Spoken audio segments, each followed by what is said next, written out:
Snake é um jogo simples, no qual com as teclas direcionais você movimenta a Snake e tem como objetivo alcançar a comida. Na medida que ela vai comendo, ela vai aumentando o tamanho e ficando mais rápida. Na medida que você come também, a pontuação aumenta em 5 pontos. É possível perceber ali embaixo no console do Eclipse que os pontos vão aumentando e os frames da tela também. Os frames são responsáveis por aumentar a velocidade da Snake. Há três formas, melhor, duas formas de perder o jogo. A primeira é batendo nas paredes, a segunda é batendo em si mesmo. Vamos ver. Aqui é a tela de Game Over. Aqui ela mostra a pontuação final. Nesse caso foi 15 pontos. E caso aperte Enter, o jogo reinicia. Foi o que aconteceu agora. Deixa eu jogar até o final aqui para demonstrar o aumento da velocidade. Como pode perceber, a velocidade vai aumentando. Aumenta cerca de 0,5 frame a mais a cada vez que a serpente se alimenta. O valor de 0,5 frame por segundo foi escolhido para que a transição de velocidade fosse mais leve, não fosse tão brusca como se fosse 1. Você percebe que a serpente está bem mais rápida. Eu perdi. Bom, vamos à explicação do código agora. Bom, inicialmente temos a classe board, que seria tabuleiro, no qual tem um tamanho de 300 de altura e 300 de largura. Inicialmente aqui a gente cria a janela no seu construtor, cria a tela do jogo, define as dimensões da tela com a largura e a altura, se adiciona a tela do jogo à janela através da classe game. Esse set resizable ele impede o redicionamento da tela quando está em false, como é o caso. E esse aqui é o modo de encerramento. No caso, quando a gente fecha o jogo, ele de fato encerra a aplicação. Esse abaixo é o set location, é uma posição da janela na tela quando inicia a aplicação. Nesse meu caso aqui, eu botei 1250 por conta da dimensão da minha tela. E nesse caso eles ficam quase no meio, mas não seria o caso se a tela fosse menor. O set visible ele torna a janela visível, esta agora aqui. E o Windows Pack ela empacota tudo que foi definido aqui. Logo abaixo temos aqui o método main, que é o principal, que dispara a aplicação criando um novo tabuleiro. Em seguida temos aqui a classe food, que seria a comida, a geração da comida. Temos aqui duas variáveis, uma declara a posição horizontal da comida, a outra declara a posição vertical da comida. Seu construtor ela chama uma função que gera uma nova comida no mapa. Logo abaixo tem a função que desenha a comida na tela. Essa função ela tem um setColor. Essa cor é gerada randomicamente. Logo abaixo tem um fillRect que tem como objetivo pegar a posição horizontal, a posição vertical, define um tamanho, que nesse caso é 7 pixels, e pinta na tela. Ou seja, ela está pintando aqui um quadrado de 7 pixels de largura por 7 de altura. E abaixo uma nova função, uma outra função, que gera randomicamente a comida no mapa. Toda vez que a serpente come uma comida, ela tem que gerar outra, e a geração é sempre randômica. Só que aqui eu coloquei para gerar o tamanho da tela menos 10, para que não corra o risco da comida gerar muito no limite da tela e ficar inacessível para a serpente se alimentar. A classe seguinte é a classe Node, ou seria nó, ou nódulo, que são os quadradinhos que formam a serpente, no fim das contas. Ela é bem simples, ela só tem uma posição horizontal e uma posição vertical, somente isso. Ela vai ter importância na classe seguinte, que é a Snake, que a gente vai entrar agora. A Snake, ela tem duas variáveis.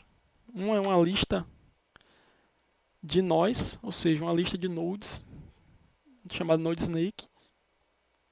Essa lista vai ser responsável por fazer a serpente propriamente dita. E temos aqui a Snake Speed 10. Ela tem que ser 10 necessariamente, porque a serpente tem 10 pixels, então ela tem que andar sempre 10 pixels para qualquer direção. Menos do que isso, ela acaba colidindo consigo mesmo e o jogo dá game over. No seu construtor, a gente gera uma nova array-list de nodes, ou seja, a gente está instanciando uma lista de nodes, de nó, que vai resultar na Snake. E a gente adiciona 3 nós. Esses 3 nós vai ser responsável por fazer a serpente inicial, pequenininha, que com o tempo vai crescendo. Temos a função update da Snake, que ela tem como objetivo sempre garantir que a gente vai chamar essa função que une o corpo da serpente à cabeça, que eu chamei de Snake Alive. O Wall Collision, que é a colisão da serpente com a parede. E o Eat Food, que é a função que configura a forma da Snake comer e como vai ser gerada a comida nesse momento. E a pontuação também. A Snake Alive, ela é bem simples, ela é um for que ela percorre todos os nós da lista e determina que o nó na posição X, ou seja, da posição horizontal, ela sempre siga o nó anterior, ou seja, o nó 1 vai seguir o 0, o 2 vai seguir o 1, o 3 vai seguir o 2 e assim por diante. Logo abaixo tem a função de desenhar a serpente. Esse for ele percorre todo o tamanho da serpente, toda a lista de nós. Logo em seguida seleciona a cor verde e pinta todos os nós da cor verde com 10 pixels de largura e 10 pixels de altura. A função seguinte é a função de comer, contar os pontos e gerar uma nova comida. Nesse caso, a gente transforma tanto a cabeça da serpente, que é o índice 0, quanto a comida também em um retângulo de mesmo tamanho. Nesse caso aqui de tamanho 10 por 10, 10 pixels por 10 pixels. E aí, caso ele se encontrem, a Snake vai ganhar um novo nódulo, o jogador vai ganhar 5 pontos. E a velocidade do jogo vai aumentar a meio frame. E aqui embaixo no console vai aparecer os pontos e os frames também. E por fim, vai gerar uma nova comida em um ponto aleatório da tela. Logo abaixo tem aqui a função da Snake colidir com o próprio corpo. Chamei de Self Collision. É um for que vai percorrer todo o tamanho da lista que forma a Snake. Caso ele chegue no índice 0, que seria a cabeça, ele vai pular.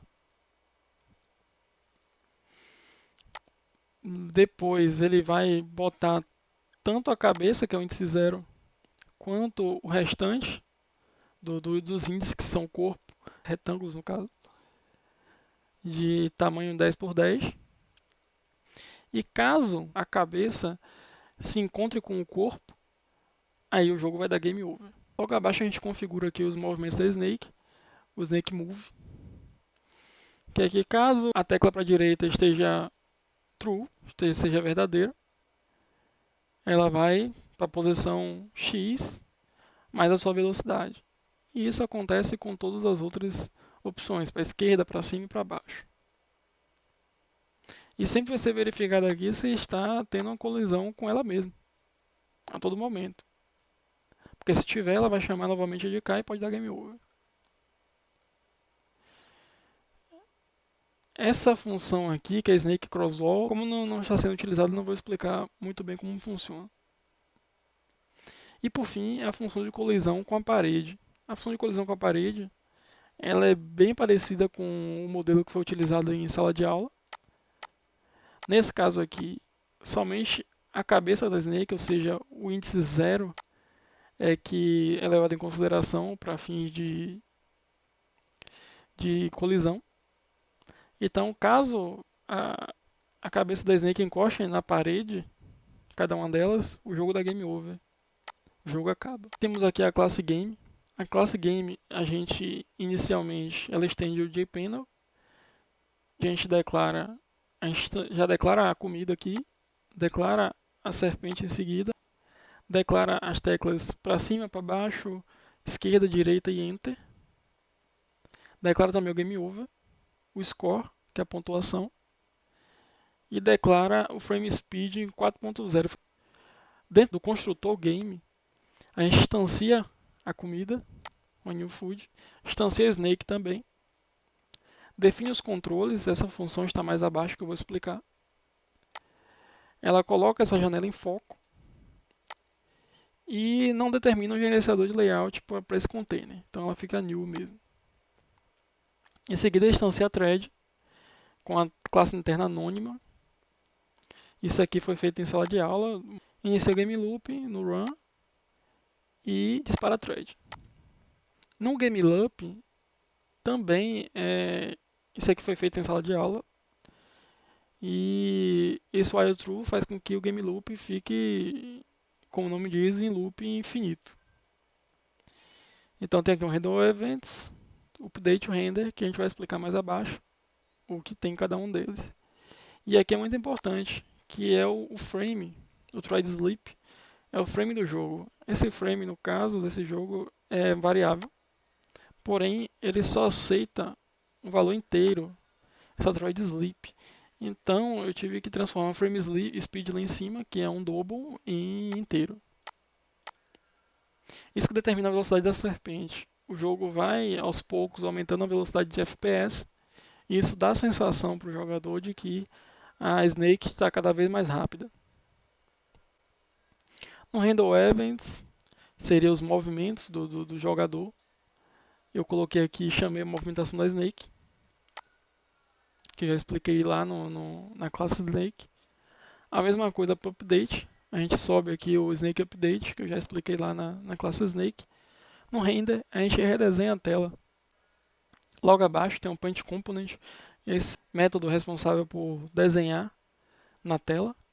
Nesse caso, eu estou desenhando o fundo da tela preta e estou chamando a função do Drawing, que é responsável por desenhar os componentes da tela. A função do Drawing,